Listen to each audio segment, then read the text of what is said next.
Thank you so much, Sean Kidney, for joining us this afternoon. Thank you. CEO of the Climate Bonds Initiative. And my first question, just to take us back to the very beginning. Currently, green bonds, some would say, still holds a very small fraction of the market. 1% globally. 1% globally, thank you. Why is it important then, and why does it matter? Well, it's up from 0.5% last year. Not too bad, hey? Look, it's important because it's a signalling advice. It shows, it's evidence that if you give investors something which gives them a reasonable return that they're regulated to get, right, and help save the planet, they want it. And it grows as fast as we can possibly deliver product into the market. I could double the supply of green bonds tomorrow and they'll all get placed. That's how strong the demand is. So it's small because of supply problems, not demand problems. And now we're getting more and more demand coming in. So, look, it's going to grow. We think it'll go up to about 2% by the end of next year. And we expect it to keep going until it gets to at least 20%. In China, Dr. Ma Jun, who's the architect of China's green finance reforms from a PBOC, says they did 2% of green bonds last year, or 2% of the whole bond market was green, but he thinks it'll get to 20%. Their official target is 20%. And that's really the global target. So think about the trillions that's involved. And that's where we will get to, because, if we don't, we are not moving money adequate to meeting the Paris challenge, the Paris Agreement challenge. And do you know what the consequences are if we don't move enough money to meet the Paris Agreement challenge? Frankly, it's no future for your children and my children. It is unbelievably grim and catastrophic. So we've got to. There's no choice.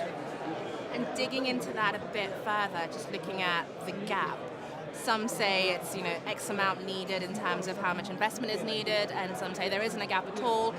How much is there? How much of a gap is there, and does it matter? The investment gap? It is huge.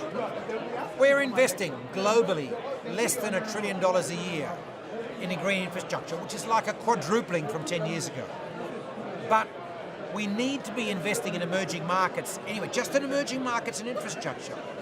By 2025, about $7 trillion a year. And if that doesn't go green, we are lost. We need buildings in Lagos that are energy efficient. We need metro tram systems in Mumbai. No more freeways, kill the freeways. All that infrastructure spend has got to be green, it's got to be low carbon, and unfortunately now climate resilience. We've got to 2 meters sea level rise, that's done. We're going to have cyclones in places that have never seen cyclones before. So we have to protect our cities as well. Otherwise, the cities will be washed over by waves every 3 years, and it'll be the poor that'll suffer. So these are things we've kind of got to do now. So the gap between what we've got to do and what we're doing now is huge. Now the problem is, how do we bridge the gap?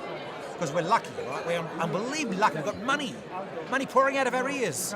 We've got so much capital on the planet, we don't know what to do with it. It's sitting on deposit at the European Central Bank, for Christ's sake. It's ridiculous. Or in German bonds, they pay zero interest, right? It's not a good investment. So we've got to move it. It's challenging. One of the things is that governments have got a plan. A lot of the stuff we've got to do requires some governments getting their act together to do master plans, to bring in regulations around water, energy efficient buildings, to do the necessary work to get land for water infrastructure and sewerage infrastructure in cities like Bangalore or Ho Chi Minh City and so on. These are the things that we have to do. That's government's role. Governments don't have to pay for it. This is their get out of jail free card, because if they had to pay for it, they'd all be bankrupt. They can design it as public-private projects, which are not public-private with scumbags. Let me be clear, but a public-private with pension funds and insurance funds.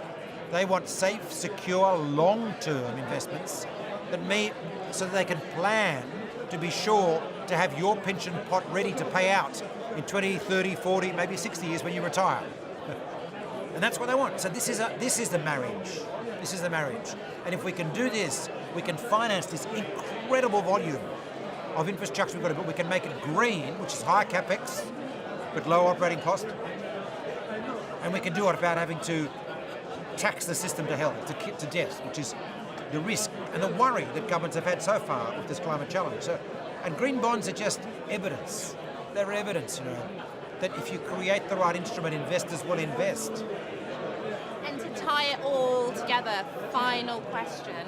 What is your message for the private sector? So this exact opportunity with the public-private sector, what is your message to the private sector? This is going to happen because, frankly, the choice is not happening, disaster, calamity, collapse of global economies. It is so unbelievably grim, the path we're currently on. We know it's starting to happen. We're seeing governments in China invested more in renewable last year, in the last few years, than in fossil fuels, banning fossil fuel cars in the major cities. This is the seeds of the revolution. This is a different kind of revolution, one of experience. But it's happening in India, where we're building 100 smart cities, which are low carbon on the base. This is happening. I'm going to say to the private sector, understand what the future is. Understand where the policy risks of not going green are. If you don't get this on, you are going to be walloped. If you are a car company, one of the world's largest company doesn't have an electric vehicle strategy, get out, short the stock. They are going down the tubes unless they ship quickly. We need to understand this is happening. Now we have to get on with the program. So if you're a large Fortune 500 company, what's your transition strategy to green? If you haven't got one, you are at risk. You are being negligent for your shareholders. But if you do have one, you have a chance of surfing what is going to be an unbelievable wave. And an unbelievable wave in emerging markets. It's going to create cities we can live in, rather than cities like Delhi where we can't breathe the air, or Lagos where you can't go swimming in the lagoon because it's too filthy. It's going to create cities where there are jobs for the hundreds of millions of people that are moving into them. It's going to get economies that are productive and we're going to create a world that we want to live in. That's what we're going to do. Thank you very much, Sean Kidney. Amazing insights. Good luck.